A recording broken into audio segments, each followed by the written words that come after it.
Quiero enseñarles algo muy bueno en esta mañana. Vaya conmigo a Mateo 16:26.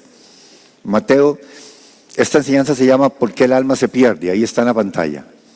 De la serie El valor de un alma, ¿por qué el alma se pierde? ¿Qué dice Mateo 16:26? Este versículo lo hemos estado tratando, ¿verdad?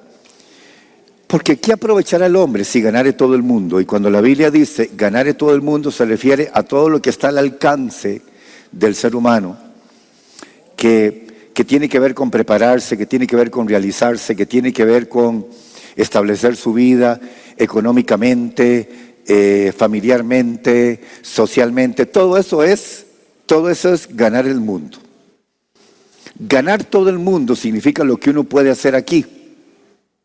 Vea que no es malo exactamente lo que está diciendo. ¿Qué aprovechará el hombre si ganare todo el mundo? O sea, ¿qué provecho tiene todo el éxito que pueda tener un ser humano en esta tierra? Porque muchas personas definen el éxito por lo material. Bueno, supongamos que fuera así.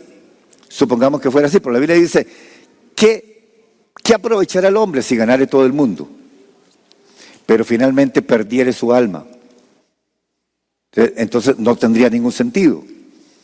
Todo lo que se pueda lograr en esta tierra y al final perder el destino eterno. Eso es lo que dice el Señor Jesús aquí.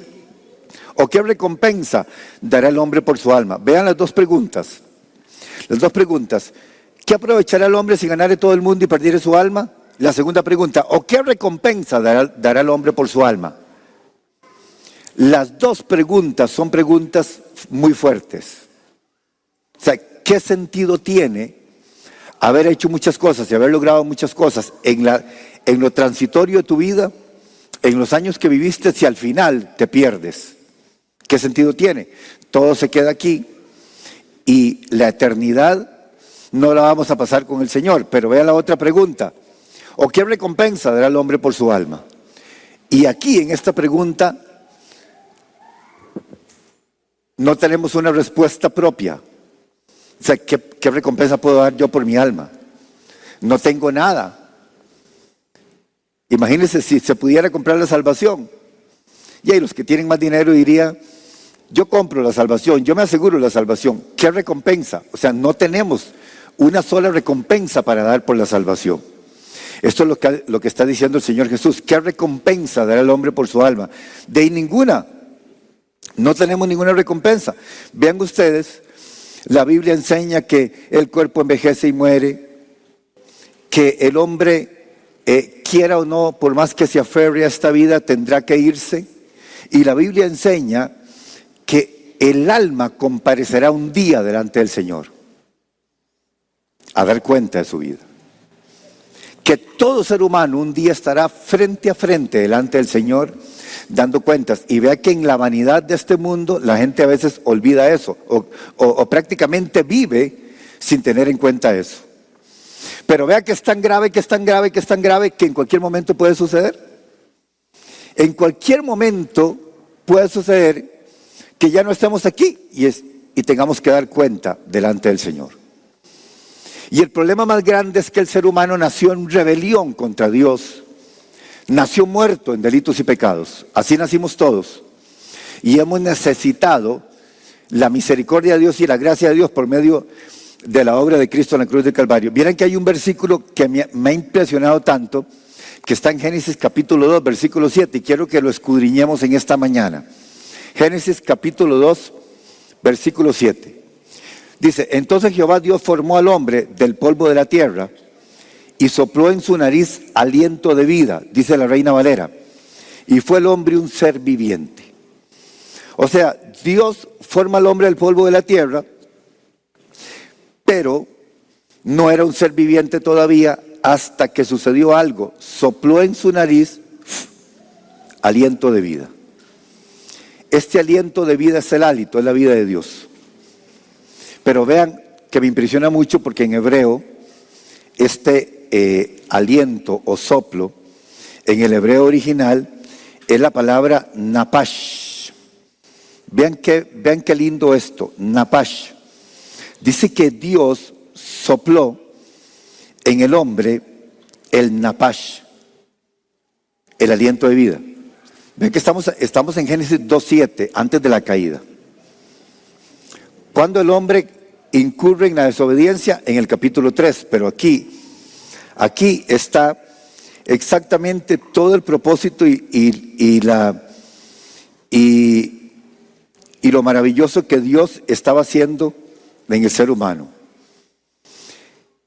Este soplar es un verbo en hebreo que es la palabra napash, se escribe N-A-P-A-S-H, napash. Es maravilloso estudiar los versículos del Antiguo Testamento en el hebreo original y en el Nuevo Testamento en el griego original, porque estos idiomas son mucho más amplios que el nuestro, que el castellano. Entonces, cuando yo leo Génesis 2:7, nada más entiendo que Dios sopló aliento de vida en la nariz del hombre. Pero cuando me voy a estudiar qué es aliento de vida, es un verbo. Soplar es un verbo, sopló, napash. ¿Qué sopló? Vida. Entonces, ¿qué significa sopló en su nariz aliento de vida en el hebreo original? Significa transferencia divina. Vean qué maravilloso. Este sopló en la nariz aliento de vida significa Dios hizo una transferencia divina. Y aquí vemos algo extraordinario. Dios comparte su vida directamente con el ser humano. Por eso el aliento aquí no es simplemente oxígeno. El aliento de vida tiene varios niveles. Uno de ellos es ánimo al cuerpo. Vean qué bonito. Ánimo viene de napash. Ánimo viene de ánima. Ánima está relacionado con el alma. ¿Recuerdan?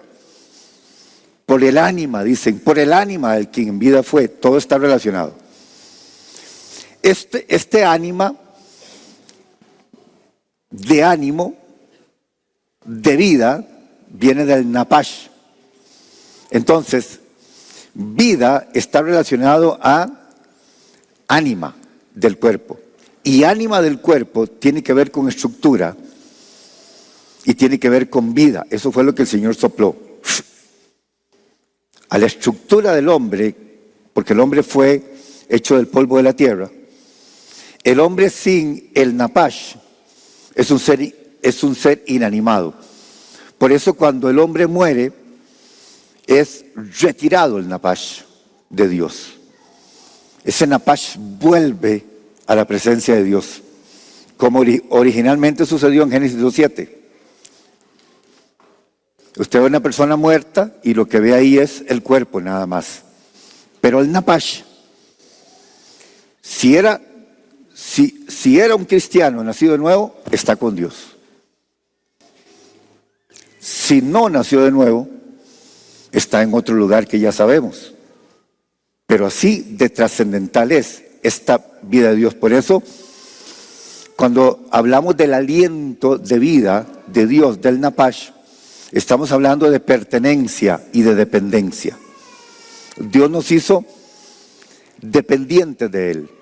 El aliento de vida implica dependencia. Si Él retira su espíritu y su aliento de nosotros, la carne perece. ¿Ven qué tremendo que es esto? Tenemos vida porque el napash de Dios está con nosotros. Dios retira su napash y la carne perece. Todo en nosotros, hermano. Vea, la gente se preocupa más del cuerpo, pero todo en nosotros tiene que ver con el napash de Dios. Y es lo que la gente más tiene descuidado.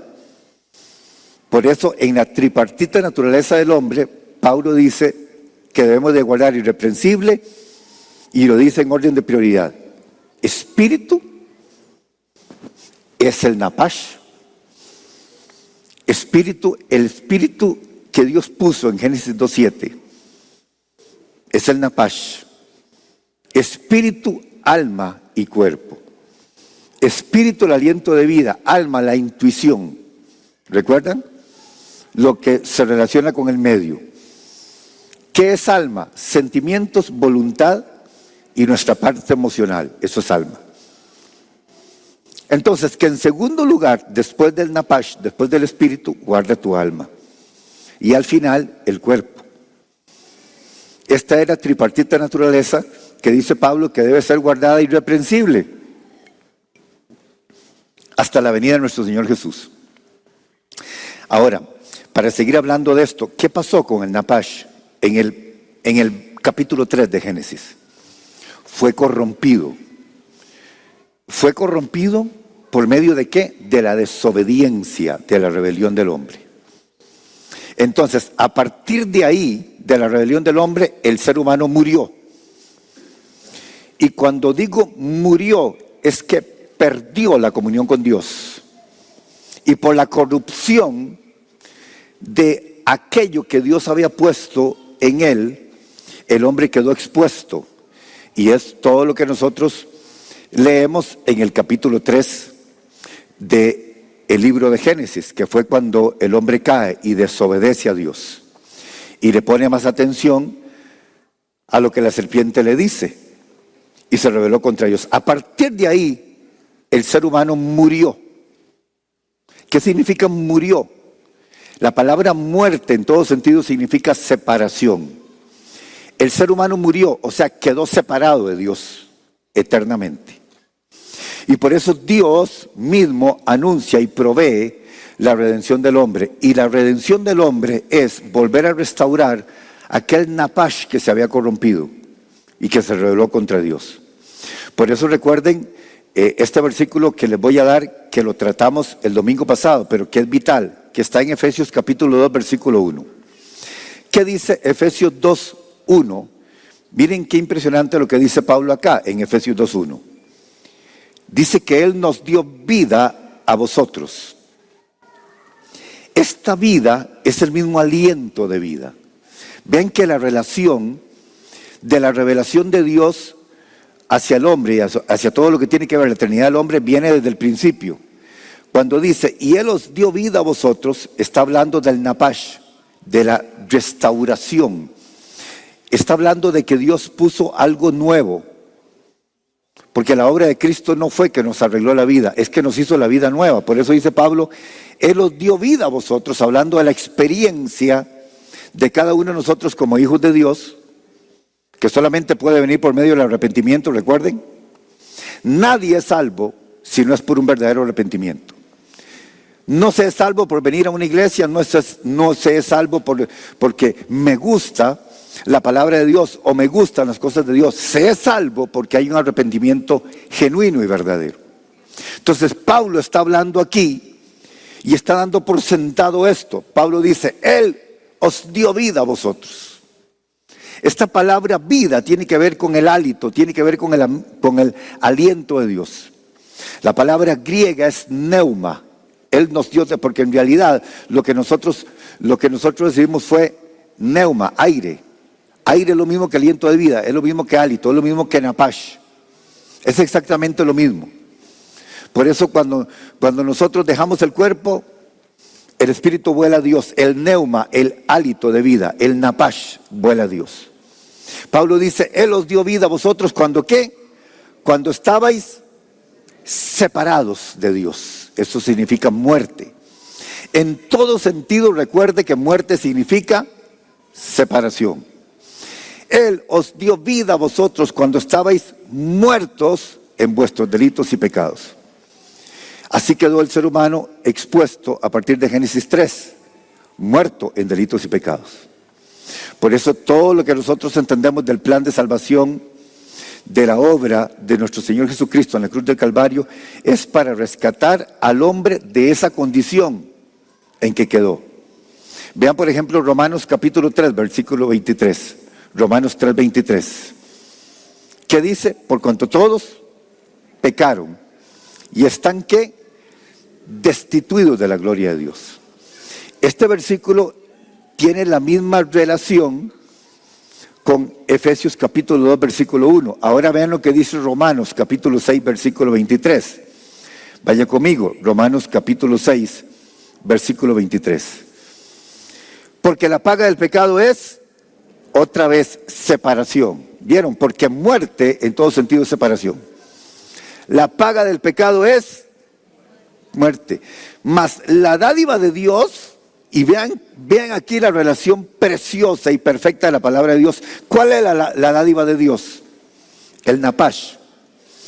Todo se refiere a una restauración por medio de la obra de Cristo en la cruz del Calvario. La dádiva de Dios, el regalo de Dios, el galardón de Dios. Es un regalo de Dios, es vida eterna. Y esa vida eterna es solamente en Cristo Jesús el Señor. Entonces, hermanos, hay algo maravilloso que nosotros debemos de entender en relación con todo esto. Y que Pablo lo enseña muy bien en todo el capítulo 5 del libro de Romanos.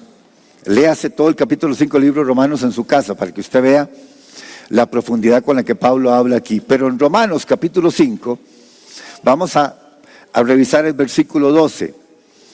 Mire lo que dice Romanos capítulo 5, versículo 12.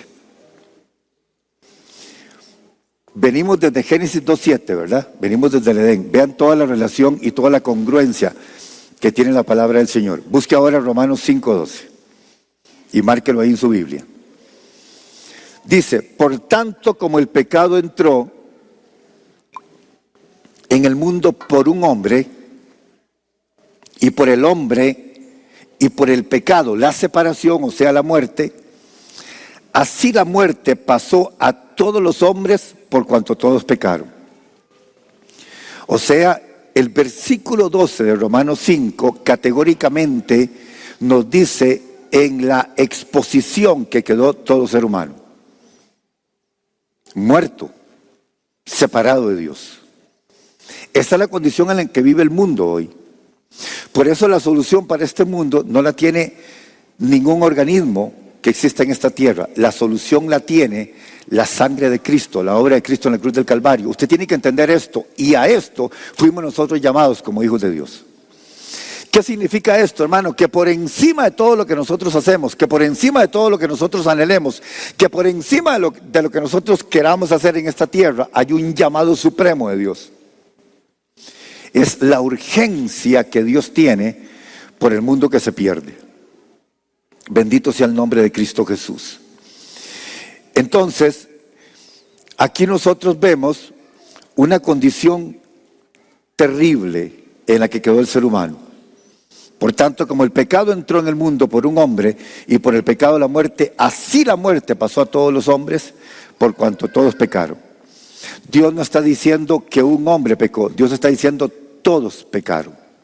Y todos pecaron, nos metieron a todos en el paquete.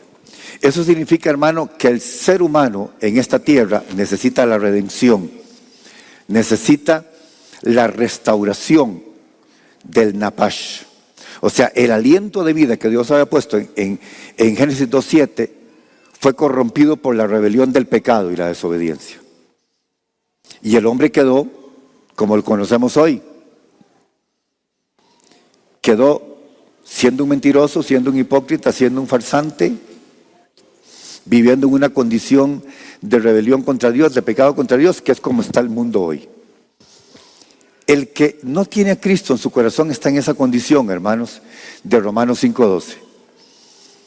Es una condición grave, porque es una condición de separación totalmente del Señor. Totalmente del Señor. Yo les he enseñado a ustedes sobre, por ejemplo, el primer homicidio que sucedió en la Biblia, ¿verdad? Que fue que un hermano mató a otro hermano. ¿Recuerdan? Cuando Caín mató a Abel. Si usted se va al capítulo 4 de Génesis y versículo 7, aquí leemos algo impresionante, Génesis 4:7. Yo ya había explicado este versículo en una enseñanza. Pero aquí Dios le está diciendo a Caín: si bien hicieres, no serás enaltecido, y si no hicieres bien, vea lo que le dice Dios a Caín: el pecado está a la puerta. Con todo esto, a ti será su deseo, y tú te enseñorearás de él. ¿Qué fue lo que Dios le está diciendo aquí a Caín? El pecado está al frente suyo.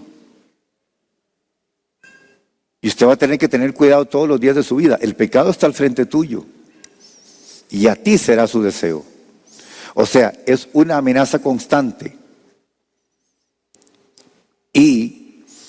entonces Dios le está hablando aquí a Caín que en la condición de él no puede huir, así como ningún ser humano puede huir, que no hay una solución que uno mismo pueda fabricar para autojustificarse con Dios, que esta solución solamente es la cruz del Señor Jesús. El pecado está a la puerta, le dijo el Señor a Caín.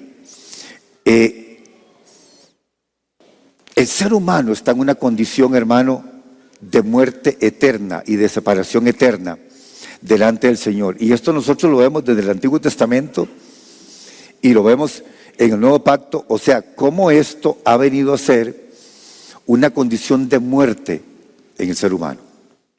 Nosotros como iglesia, como hijos de Dios, hemos sido llamados a traer la solución a aquellos que están muertos en delitos y pecados.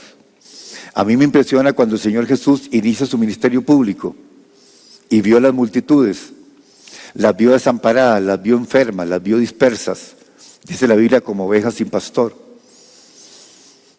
Y dice la Biblia, tuvo compasión de ellas. Esta palabra, tuvo compasión de ellas, tiene que ver con se estremecieron sus vísceras principales al ver la condición en la que vivía el ser humano. O sea que no hay datos exactamente médicos que puedan asegurar esto, pero lo que los estudiosos y comentaristas dicen es, algo pasó interiormente en el Señor. Algo sucedió porque se estremecieron sus vísceras principales al ver la condición en que estaba el ser humano. Desamparados y dispersos como ovejas sin pastor, en una condición terrible que no lo había visto ni lo había apuntado la religión de la época. Porque la religión de la época, bueno, los fariseos, los saduceos y los escribas eran pura apariencia. La gente se moría. Usted sabe que la gente se muere si no hay palabra. Y nosotros hemos sido llamados a eso, a hablarle la palabra de Dios a los perdidos. ¿Sabe qué me gustaría a mí retar a todos? A que usted se fijara en el nombre de alguien, tal vez en su trabajo o en su entorno, y empezar a orar por esa persona, para que Dios le prepare a usted el camino y prepare el corazón de esa persona para ganársela para Cristo. Usted sabe qué lindo es, hermano, que uno tenga esta meta, porque tenemos la meta de los familiares también. Puede ser que su familia no todos sean cristianos, y usted todos los días está orando por ellos, pero también le está pidiendo al Señor, Señor, dame la oportunidad de que la gracia tuya descienda sobre mi familia. Porque oiga lo que le voy a decir, es imposible que la palabra de Dios, cuando uno le predica la palabra a alguien, no tenga fruto, porque la palabra de Dios nunca volverá vacía, dice la misma Escritura. Nunca volverá vacía, sino que la palabra del Señor cumplirá el efecto por la cual es enviada. Lo que quiero decirte es que cada vez que habla la palabra del Señor a alguien, esa palabra no vuelve vacía, algún impacto traerá en el corazón de esa persona, aunque usted me diga, ay, pastor, es que yo le he hablado y no recibe nada. No. Algo quedó ahí marcado en esa persona, cada vez que hablamos la palabra. Si uno habla, palabra de uno no pasa nada, pero si usted habla la palabra de Dios, algo sucede. Vea lo que le estoy haciendo notar, por eso le digo, qué bueno es que usted pensara en un compañero de trabajo, en alguna persona en el trabajo. Y usted dijera, voy a orar por esta persona y le voy a pedir al Señor, no es que voy a andar predicándole todo el día, pero le voy a pedir al Señor que me dé el Señor momentos específicos y momentos claves para yo darle una palabra de vida, para que esa persona sea traída por misericordia al Señor. ¿Usted sabe qué lindo, hermanos? Tener eso en nuestra mente. Eso es lo que el Señor quiere. ¿Sabe por qué estoy enseñando esto? Porque Dios quiere que nosotros nos apasionemos por los perdidos. Porque es el sentido de nuestra vida. El sentido de nuestra vida no es venir todos los domingos, estar sentados en un asiento recibiendo palabra y recibiendo palabra y recibiendo palabra. ¿Y qué va a hacer usted con tanta palabra que recibe? Se engorda. ¿Y dónde usted va a utilizar toda esa palabra que recibe. Vea lo que nos está llamando el Señor a cada uno de nosotros. Usted puede ser un discipulador de centenares de personas. Vea lo que dice la palabra. El Señor, viendo las multitudes, tuvo compasión de ellas, porque las vio dispersas. Vean qué lindo el versículo ahí, 55:11 de Isaías, el que les dije: así será la palabra que sale de mi boca, para que usted no olvide que cada vez que usted le habla a alguien de la palabra del Señor, la palabra no vuelve vacía. Así será la palabra que sale de mi boca, no volverá a mí vacía, sino que hará lo que yo quiero y será prosperada en aquello para que la envíe. Quiere decir, hermano, que cuando le hablas de Cristo a alguien, nunca estás perdiendo el tiempo. Estás invirtiendo vida en aquella persona. Nosotros tenemos vida que transferir. Nosotros hemos sido llamados a transferir vida a los que están perdidos. Lo que pasa es que cuando perdemos la pasión y perdemos la visión de por qué estamos en esta tierra, nos consideramos una persona más que vive aquí y callamos. Siendo nosotros llamados a transferir vida, no lo hacemos. Porque muchas veces el mismo Satanás está diciéndote: ay, no lo hagas. Y hay gente que hasta siente vergüenza de hablar de Cristo. Y hay un montón de temas que hablar en una conversación, pero el cristiano nunca le habla del Señor a nadie. Entonces, la pregunta es: ¿qué sentido tiene estar nosotros recibiendo y recibiendo y recibiendo y recibiendo y recibiendo, y al final no le impartimos a nadie lo que nosotros tenemos? Y la gente muriéndose alrededor nuestro. ¿Por causa de qué? Por causa de la salvación en Cristo Jesús. Pues qué tremendo esto que les estoy diciendo, porque la solución la tenemos nosotros cuando hablamos la palabra del Señor. Usted tiene la solución para su familia, usted tiene la solución para sus compañeros de trabajo. Usted ha sido llamado a ser un embajador en esta tierra del reino de los cielos. Qué impresionante lo que Dios le dijo, lo que el Señor le dijo a Pedro. ¿Recuerdan? Cuando Pedro le dice al Señor, en Mateo 16, tú eres el Cristo, el Hijo del Dios viviente, y el Señor le dice: no te lo reveló carne ni sangre, sino mi Padre que está en los cielos. Y el Señor aprovechó esa coyuntura de lo que Pedro le dijo para decirle: y tú eres Pedro, y sobre esta piedra edificaré mi iglesia. Que en el griego lo que el Señor le está diciendo: tú eres Petros, piedra pequeña. Esos somos nosotros, Petros. Esos somos nosotros, piedra pequeña. Eso que el Señor le dice a Pedro es un llamado a cada uno de nosotros. Y tú eres Petros. Y yo también te digo, vean en el 16-18, y yo también te digo que tú eres Petros, piedra pequeña. Y sobre esta Petra, que es roca grande, montaña rocosa, eso significa Petra, y sobre esta Petra edificaré mi iglesia. ¿Cuál es la Petra? La Petra es la revelación. Tú eres el Cristo, el Hijo del Dios viviente. La iglesia es edificada mediante la revelación de que eres el Cristo, el Hijo del Dios viviente. Cada vez que hablamos del mensaje de salvación, del mensaje de Cristo, estamos hablando de la Petra, estamos hablando de la roca. Y sobre esa roca es edificada la iglesia. Pero vea lo que dice al final del versículo: y las puertas del Hades no prevalecerán contra ella. ¿Qué significa que las puertas del Hades no prevalecen contra la iglesia? Vean el llamado maravilloso que nosotros tenemos como hijos de Dios y como pueblo de Dios. Yo te digo que tú eres Petros, piedra pequeña, y sobre esta Petra, roca grande, edificaré mi iglesia. Las puertas del Hades no prevalecerán contra ella. ¿Qué significa que las puertas del Hades no prevalecerán contra la iglesia? Que mientras la iglesia esté en la tierra, las puertas del infierno no estarán cerradas.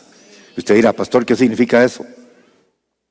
Significa que la acción de la iglesia es todos los días entrar al mismo infierno, hablando en términos espirituales, y rescatar a los que están ahí y traerlos al reino de la luz. Entonces yo me imagino, ¿sabe cómo? Cuando, no sé, pero siempre que leo este versículo yo me imagino esto. ¿Usted ha visto esas puertas que se abren para atrás y para adelante? que usted pasa y se abren para allá, pero cuando usted pasa se abren también para allá. Yo me imagino exactamente así cuando el Señor dice, las puertas del infierno no prevalecerán. O sea, mientras usted y yo estemos vivos, el infierno no gana. Mientras usted y yo estemos vivos en esta tierra, mientras la iglesia está en esta tierra, la misión de la iglesia es dejar el infierno vacío y llenar el cielo, aleluya, con gente lavada y redimida con la sangre de Cristo. Porque hay gente en este momento que usted conoce que está en peligro de muerte, que si se mueren en este momento se van al infierno. Y en esto no podemos usar humanismo secular, hermanos, porque esta es la realidad. O sea, la realidad es que la gente sin Cristo está en pecado, está en peligro de muerte. Esa es la realidad, aunque sean nuestros familiares y los queramos mucho y todo, pero la gente, es que esta es la realidad de la palabra del Señor y no hay más allá de esto. La realidad es que si la gente no tiene a Cristo o vive en rebelión con Dios o muere en una condición de pecado, no va a ir al cielo. Esa es la realidad. Y a veces nosotros no caemos en esta realidad. Porque nos acostumbramos a la iglesia, nos acostumbramos a los cultos, nos acostumbramos a vivir una vida cómoda, nos acostumbramos a una vida muy egocentrista y le decimos al Señor, Señor, dame esto, dame lo otro. Y tenemos la vida centrada en nosotros mismos. Pero en realidad el llamado de Dios para nosotros no es centralizar la vida en nosotros mismos, sino es saber que nosotros somos llamados a transferir vida.